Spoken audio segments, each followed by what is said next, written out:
kita di mana Al-Quran dibicarakan, di mana Al-Quran didiskusikan, di mana Al-Quran dikaji.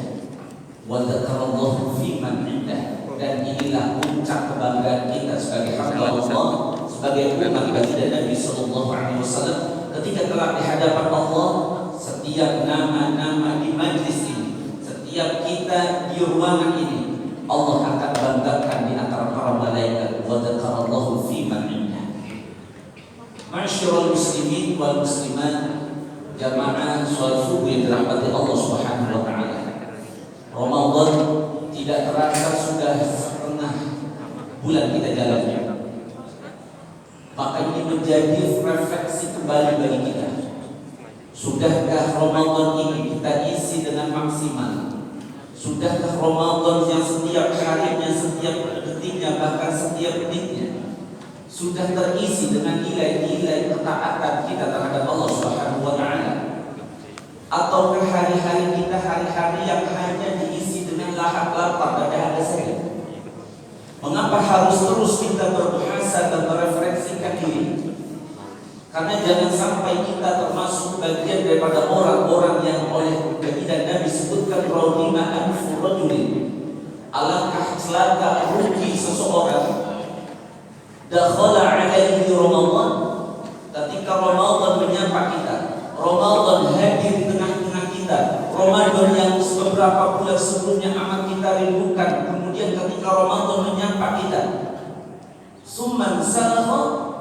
Dan setelah Ramadan menyapa kita, Ramadan meninggalkan kita, Ramadan melewati kita, qabla an yughfar, sementara dosa-dosa kita belum satu pun terampuni. Mudah-mudahan kita yang menjalankan ibadah Ramadan, apapun bentuk aktivitas ibadahnya, adalah aktivitas ibadah yang setiap pelaksanaannya Allah ampunkan setiap dosa kita. Ma'asyiral muslimin yang dirahmati Allah Subhanahu wa taala.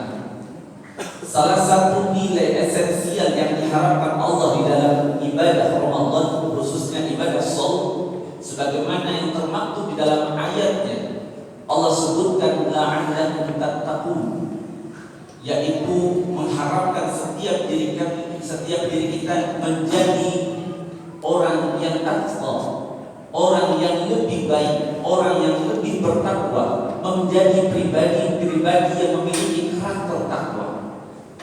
Pertanyaannya kemudian, seperti apa yang diinginkan Allah terkait dengan indikasi-indikasi karakter takwa itu? Apakah indikasi-indikasi takwa itu sudah muncul, sudah hadir dalam diri kita atau belum? Maka sebagai bentuk pemaksimalan Ramadan yang tinggal setengah bulan lagi ini, mudah-mudahan kita semuanya bisa memaksimalkan dan kelak kita bisa mengakhiri Ramadan ini dengan sebaik-baik pengakhiran, dengan menjadikan pribadi kita pribadi yang lebih baik.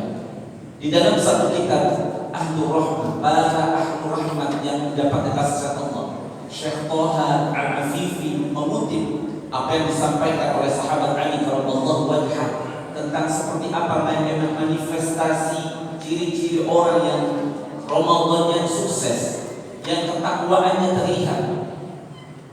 Beliau sahabat Ali menyebutkan beberapa poin indikasi seseorang itu menjadi pribadinya pribadi baik sesuai dengan esensi nilai ketakwaan itu ketika kata beliau al-khawfu minal jalil, ketika rasa takut terhadap Allah itu lebih banyak dalam dirinya, ketika kecintaan terhadap ketaatan terhadap Allah lebih banyak di dalam dirinya.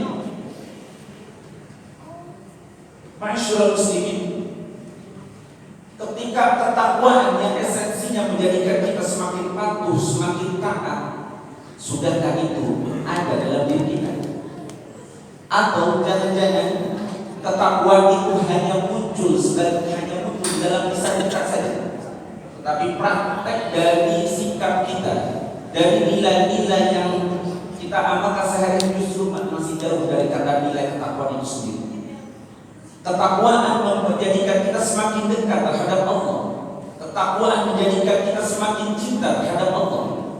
Dan bukti kecintaan kita, ketakwaan kita kepada Allah adalah diwujudkan dalam bentuk ketaatan dalam setiap aktivitas ibadah yang Allah perintahkan.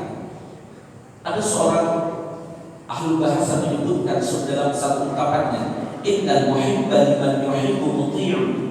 Sesungguhnya orang yang berkata ia mencintai sesuatu, liman yuhib, kepada yang dicintai, salah satu buktinya adalah muti'un, adanya ketaatan. Fa-ta'atu dalilul hub. Salah satu bukti realnya cinta kita, ketakwaan kita kepada Allah adanya ketaatan yang kita jalankan. Dan mudah-mudahan kita yang senantiasa menjaga istiqomahan dalam setiap ketakwaan itu, ketaatan itu, menjadikan pribadi kita pribadi yang memang cinta dan taat kepada Allah Subhanahu wa taala. Dan bukankah Allah juga memberikan motivasi kepada kita? Salah satu jalan untuk mendekatkan diri kita dalam ketakwaan kepada Allah untuk mensegerakan amal. Sebagaimana Allah sampaikan, wasari'u ila maghfiratin min rabbikum, dan bersegeralah kita semuanya kepada aktivitas yang mendatangkan ampunan Allah Subhanahu wa taala.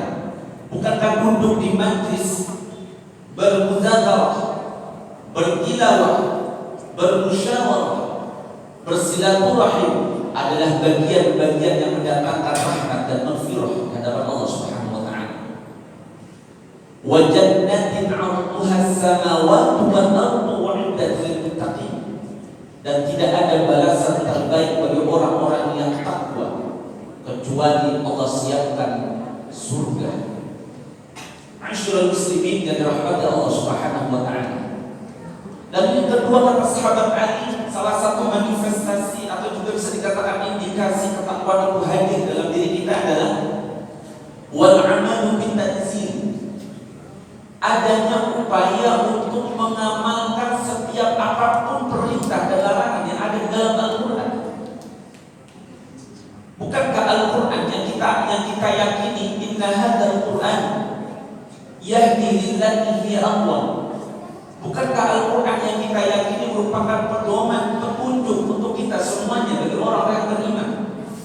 Tidak saja petunjuk untuk kehidupan kita di dunia, tapi juga petunjuk untuk menggapai kebahagiaan akhirat nanti.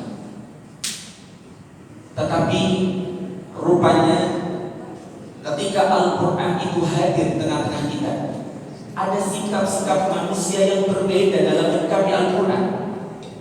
Beberapa sikap manusia terhadap Al-Quran Allah gambarkan dalam satu ayat, sebutkan summa awrasnal kitaba alladzina astafaina min ibadina.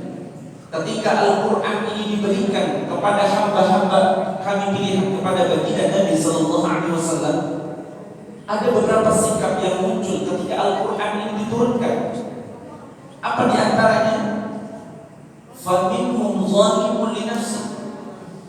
Ada mereka yang ketika mendapatkan Al-Quran, menerima Al-Quran, mendengarkan setiap nilai-nilai yang ada di dalam dan isi kandungan di dalam Al-Quran, zalimun li nafsi, ia zalim terhadap dirinya.